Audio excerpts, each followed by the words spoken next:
दोस्तों ये कहानी एक ऐसे लड़के के ऊपर आधारित है जिसको एक ऐसा जादुई शक्तियों वाला फोन मिल जाता है जो उसकी सभी इच्छाओं को पूरी कर सकता था। लेकिन वो लड़का उससे काफी अजीब अजीब चीजें मांगने लगता है। जैसे कभी वो मांगता है कि मुझे अंबानी से भी ज्यादा अमीर बनना है, तो कभी वो मांगता है कि उसको रोज रात को बजाने के लिए रशियन चाहिए। अब क्या वो फोन उसकी इन इच्छाओं को पूरा करता है या उसकी लाइफ की खोलकर बजा देता है। कहानी शुरू होती है और हम जॉनी जिनावर नाम के एक लड़के को देखते हैं जिसको उसकी माँ एना स्कूल के लिए उठाने आती है। फिर उसकी माँ के वहाँ से जाने के बाद जॉनी जिनावर अपने बाप को वीडियो कॉल करता है और कहता है कि डैड मैं आपको बहुत मिस कर रहा हूँ। दरअसल जॉनी जिनावर के माँ बाप का डिवोर्स हो चुका है, तो वो कभी अपने बाप के पास तो कभी अपनी माँ के पास चला जाता है। आगे जब वो मूतने के लिए बाथरूम में जाता है तो वहाँ पर वो अपने नाना को देखता है जो कि पिछले 1 घंटे से वहीं पर बैठा हुआ था। वहीं घर में जॉनी जिनावर की बहन रिंकी रसीली भी होती है जो कि दिन भर टिंडर पर लड़कों से अपनी पिलवाने के लिए उन्हें मैसेज करती रहती है। आज क्योंकि जॉनी जिनावर के स्कूल का पहला दिन था तो वो अपनी मॉम से कहता है कि मुझे स्कूल जाने के लिए आप कार क्यों नहीं दे रहे, डैड ने तो आपको पहले ही इसके पैसे दे रखे हैं। इस पर उसकी गोल्ड डिगर मॉम कहती है कि अभी तुम्हारी कार चलाने की उम्र नहीं हुई तो तुम चुपचाप बस से स्कूल जाओ। अब जॉनी जिनावर बस से स्कूल पहुंचता है और स्कूल में आकर कुछ लड़कों से अपनी क्लास पूछता है, लेकिन वो हरामी लड़के उसे गलत क्लास में भेज देते हैं। अब वो अपनी क्लास ढूंढ ही रहा था कि तभी उसकी नजर एक लड़की पर पड़ती है जो कि वहां पर गाने की प्रैक्टिस कर रही थी। फिर जॉनी जिनावर अपनी क्लास में पहुंचता है जहां पर वो पहले ही बहुत लेट हो चुका था और जिन लड़कों ने उसे गलत क्लास में भेजा था वो सभी भी वहां पर बैठे हुए थे। फिर क्लास के बाद जॉनी जिनावर उसी गाना गाने वाली लड़की को देखता है जिसका नाम चमेली होता है। अब जॉनी को चमेली पसंद आ गई थी तो वो जैसे तैसे करके उससे बात करने की कोशिश करता है, पर तभी वहां पर उसका मीठा दोस्त पिंकी आ जाता है। पिंकी ने लड़कियों वाली जींस पहनी थी तो चमेली इसके लिए उसे बहुत डांटती है और गुस्सा होकर वहां से चली जाती है। आगे जॉनी जिनावर कैंटीन में अकेला बैठा था कि तभी वहां पर उसकी बहन रिंकी रसीली आती है जिसने स्कूल में आते ही अपना बॉयफ्रेंड भी बना लिया था जो कि साला एक चाइनीज था। फिर उनके जाते ही वहां पर एक लड़का आता है जिसका नाम खच्चर लाल होता है। खच्चर लाल का भी इस स्कूल में कोई दोस्त नहीं था और सभी उसका इस्तेमाल अपना होमवर्क करवाने के लिए करते थे। इसी दौरान खच्चर लाल के पास डेरिक नाम का एक लड़का आता है और उसे धमकाने लगता है कि खाना बाद में खाओ और पहले मेरा होमवर्क कर। फिर उसके वहां से जाने के बाद खच्चर लाल जॉनी जिनावर से कहता है कि डेरिक इस स्कूल का स्टार हॉकी प्लेयर है। उसकी गर्लफ्रेंड का नाम फुलवारी है जो पूरे स्कूल की सबसे हॉट लड़की है, लेकिन डेरिक 1 नंबर का हरामी है और वो स्कूल में सबको बुली करता रहता है। फिर स्कूल के बाद हम देखते हैं कि डेरिक जॉनी जिनावर को भी बुली करता है और उसके फोन के साथ हॉकी खेलने लगता है। जॉनी जिनावर जब उससे अपना फोन मांगता है तो डेरिक कहता है कि पहले मुझे पापा बोल तभी तुझे फोन मिलेगा। अब जॉनी जिनावर उसे पापा बोल देता है, लेकिन तभी डेरिक उसके फोन को दीवार पर मारकर तोड़ देता है। फिर जॉनी जिनावर मॉल में अपना फोन ठीक करवाने जाता है जहाँ पर एक अजीब सा आदमी फोकट लाल बैठा हुआ था।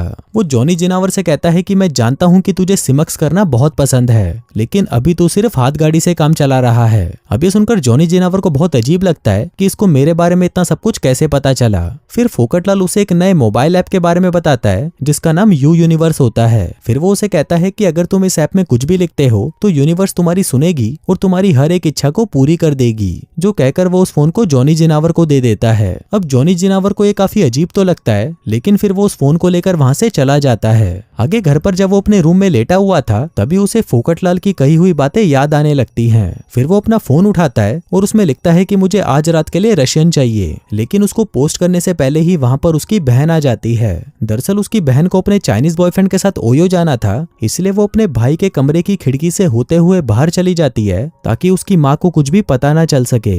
इसके बाद वो फिर से उस ऐप को खोलता है और उसमें लिखता है कि काश उसके डैड और उसकी कार वापस उसके पास आ जाते, जिसको पोस्ट करके वो सो जाता है। फिर अगली सुबह जब वो उठता है तो उसकी मॉम उसे बाहर जाने को कहती है, जहाँ पर वो देखता है कि उसकी कार वापस आ चुकी है। अब ये देखकर जॉनी जिनावर शॉक्ड हो जाता है और सोचने लगता है कि ये उस फोन की वजह से हुआ है, लेकिन वहाँ पर उसके डैड अभी तक नहीं आए थे, इसलिए उसे ये सिर्फ एक इत्तेफाक लगता है। आगे वो अपने स्कूल जाता है जहाँ पर खच्चर लाल अब उसका दोस्त बन चुका था। फिर जॉनी जिनावर उससे यू यूनिवर्स ऐप के बारे में पूछता है, लेकिन खच्चर लाल को उस ऐप के बारे में कुछ पता नहीं था। फिर वो उस ऐप को टेस्ट करने के लिए एक सिंगिंग कंपटीशन में जाता है और उस ऐप में लिखता है कि काश वो एक सिंगर बन जाए। जिसके बाद जब वो ऑडिशन देने के लिए स्टेज पर जाता है तो उसकी आवाज किसी लड़की की तरह निकलने लगती है। अब ये सुनकर वहां पर बैठे सभी लोग उस पर हंसने लगते हैं और जॉनी जिनावर शर्मिंदा होकर वहां से चला जाता है। फिर वो उस फोन वाले के पास जाता है और उसे कहता है कि ये क्या बकवास है, मेरी आवाज लड़कियों जैसी कैसे हो गई और तुम ये बताओ कि मैं इसको ठीक कैसे करूं। जिस पर दुकानदार कहता है कि वैसे ही जैसे तुम्हें ये आवाज मिली थी, मतलब ऐप में लिखकर। फिर वो उस ऐप में वापस स्टेटस अपडेट करता है और अपने अपनी आवाज को पहले जैसी कर लेता है। आगे जब वो अपने घर पर जाता है तो वहाँ पर वो अपने बाप को देखता है जो कि वापस आ गए थे।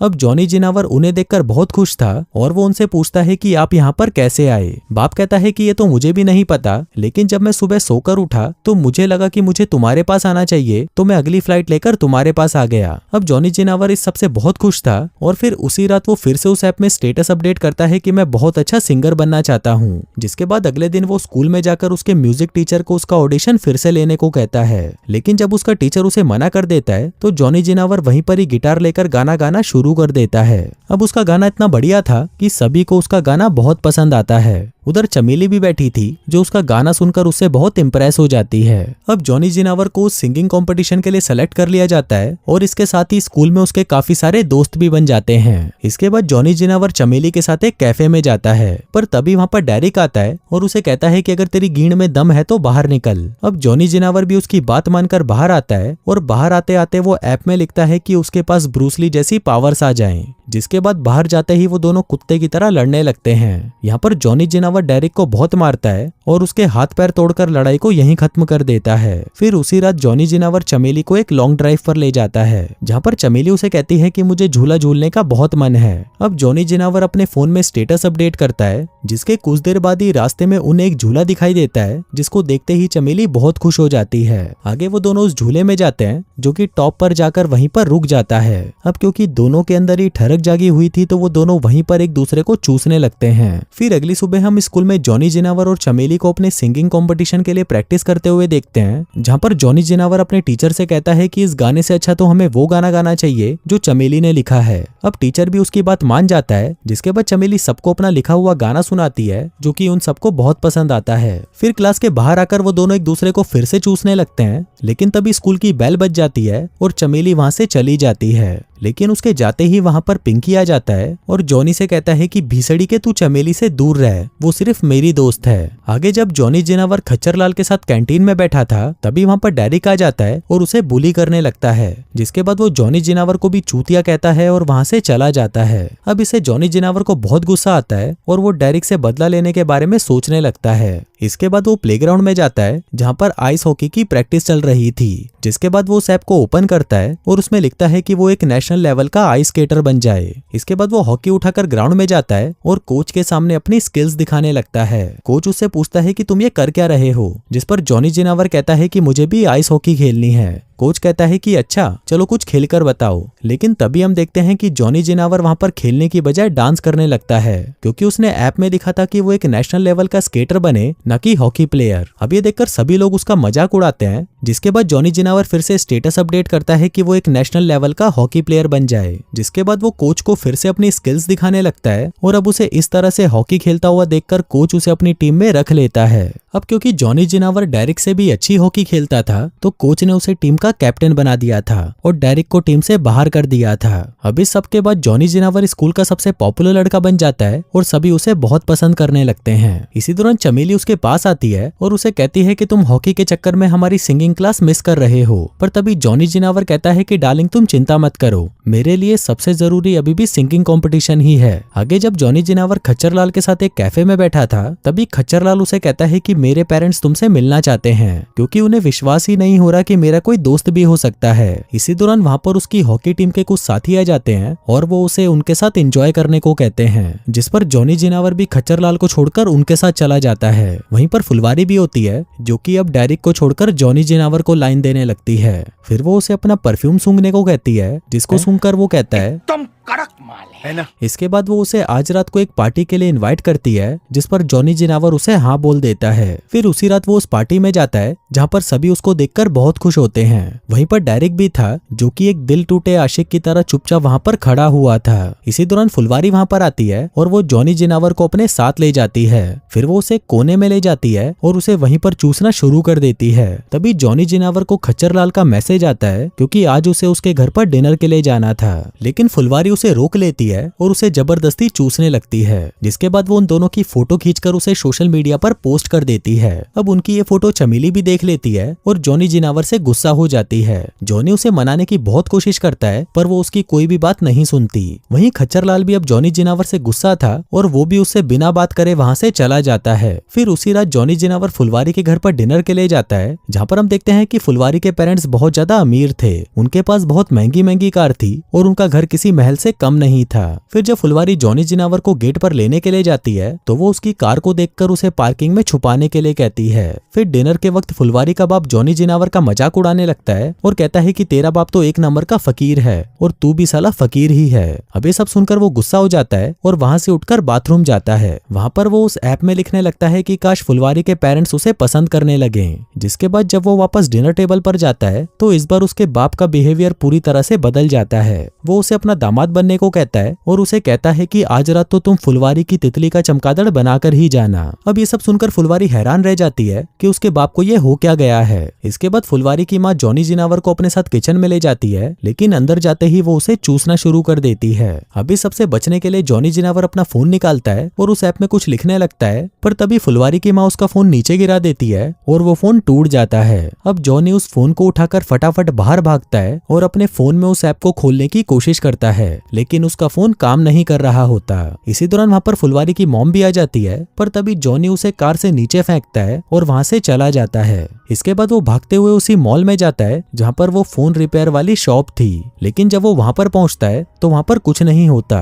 वो वहां पर सिक्योरिटी गार्ड से पूछता है कि यहाँ पर जो फोन की दुकान थी वो कहाँ पर गई, जिस पर सिक्योरिटी गार्ड कहता है कि यहाँ पर कभी फोन की दुकान थी ही नहीं। अब यहाँ पर जॉनी को कुछ भी समझ नहीं आ रहा था, इसलिए वो चुपचाप वहां से अपने घर आ जाता है। फिर घर आकर वो देखता है कि उसकी बहन सीढ़ियों पर उदास बैठी थी क्योंकि उसके मॉम और डैड आपस में लड़ाई कर रहे थे। उसकी मॉम उसके बाप को गालियां दे रही थी और कह रही थी कि तुम यहाँ पर क्यों आए हो, ना तो तुम्हें कोई काम आता है और ना ही तुम्हें सिमक्स करना आता है, तुम तो एक नंबर के नाकारा हो नाकारा। अभी सुनकर जॉनी जिनावर निराश हो जाता है और वहां से चला जाता है। फिर अगले दिन म्यूजिक क्लास में भी जॉनी जिनावर को देखकर चमेली ठीक से गाना नहीं गा पाती और वहां से जाने लगती है, पर तभी जॉनी उसे कहता है कि तुम्हें नहीं मुझे जाना चाहिए, और ऐसा कहकर वो वहां से चला जाता है। फिर उसी रात उसका एक हॉकी मैच होता है, लेकिन उससे पहले जॉनी जिनावर चमेली के पास आता है और उसे कहता है कि मेरे पास एक मैजिकल ऐप है और उसी की ही मदद से मैं इतना सब कुछ कर पा रहा हूँ, लेकिन अब मैं सबसे परेशान हो चुका हूँ और मुझे मेरी नॉर्मल लाइफ वापस चाहिए। इस पर चमेली कहती है कि मैं जरूर तुम्हारी इन सभी खूबियों से इंप्रेस हो गई थी, लेकिन उस रात जब हमने झूले पर किस किया तो वो फीलिंग्स मेरी रियल थी, जो बोलकर वो वहां से चली जाती है। अब ये सब होने के बाद जॉनी जिनावर को समझ आ गया था कि जो उसने बिगाड़ा है वो सब उसे ही ठीक करना होगा। इसलिए अगली सुबह खाने के दौरान जॉनी अपने बाप से पूछता है कि आप काम क्या करते हो, जिस पर उसका बाप बात को बदलने की कोशिश करने लगता है। तभी जॉनी अपने बाप से कहता है कि मॉम सही कहती थी, आप एकदम नाकारा हो और आपसे कुछ नहीं होता। आपकी वजह से मैं हमेशा अपनी मॉम को बुरा समझता रहा, लेकिन बुरे तो आप हो, इसलिए अब अच्छा यही रहेगा कि आप यहाँ से चले जाओ। अब उसकी बातें उसके बाप को बहुत बुरी लगती है और वो वहाँ से चला जाता है। इसके बाद जॉनी जिनावर खच्चरलाल के घर पर जाता है, जहाँ पर उसके पेरेंट्स उसको देखकर शॉक्ड हो जाते हैं, क्योंकि उनको लगता था कि खच्चरलाल का कोई दोस्त नहीं हो सकता। तभी खच्चरलाल भी अपने कमरे से बाहर आता है, पर वो जॉनी को इग्नोर करके वहाँ से चला जाता है। लेकिन तभी जॉनी जिनावर उसके पीछे जाता है और उसे मना लेता है। वहीं स्कूल में चमेली अपने गाने की प्रैक्टिस कर रही होती है, लेकिन वो ठीक से गा नहीं पाती, क्योंकि उसने जो गाना लिखा था वो एक डुएट सॉन्ग था, लेकिन उसके साथ गाने वाला कोई नहीं था। वहीं जॉनी जिनावर भी दूर से ये सब देख रहा था और वो वहाँ से उसके पास जाने लगता है, लेकिन तभी रास्ते में उसे फुलवारी मिलती है और उसे कहती है कि तुम मुझे इग्नोर क्यों कर रहे हो। जो बोलते ही वो उसे जबरदस्ती चूसने लगती है और उसे पूरा गीला करके वहाँ से चली जाती है। अब आज रात को जॉनी जिनावर का एक तरफ हॉकी कंपटीशन था तो दूसरी तरफ सिंगिंग कंपटीशन, लेकिन अब जॉनी जिनावर बिना किसी ऐप की मदद से उन दोनों कंपटीशन को जीतना चाहता था, इसलिए आज रात को वो उस ऐप का इस्तेमाल नहीं करता।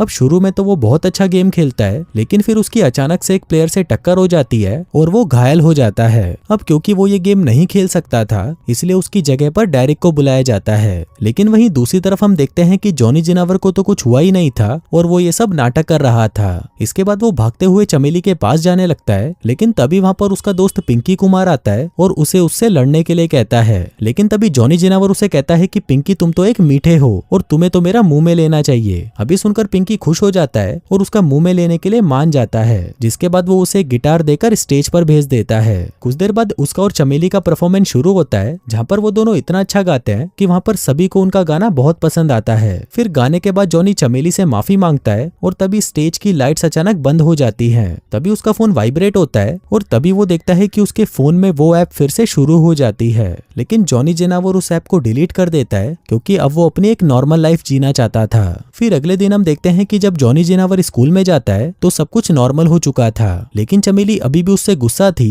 और वो उसे इग्नोर कर रही थी। अब ये देखकर जॉनी जेनावर निराश हो जाता है, पर तभी चमेली उसके पीछे आती है और उससे पूछती है कि क्या आज तुम पलंग तोड़ने के लिए तैयार हो, जो कहकर वो उसे चूसने लगती है। और दोस्तों, इसी के साथ ही ये कहानी यहीं खत्म हो जाती है।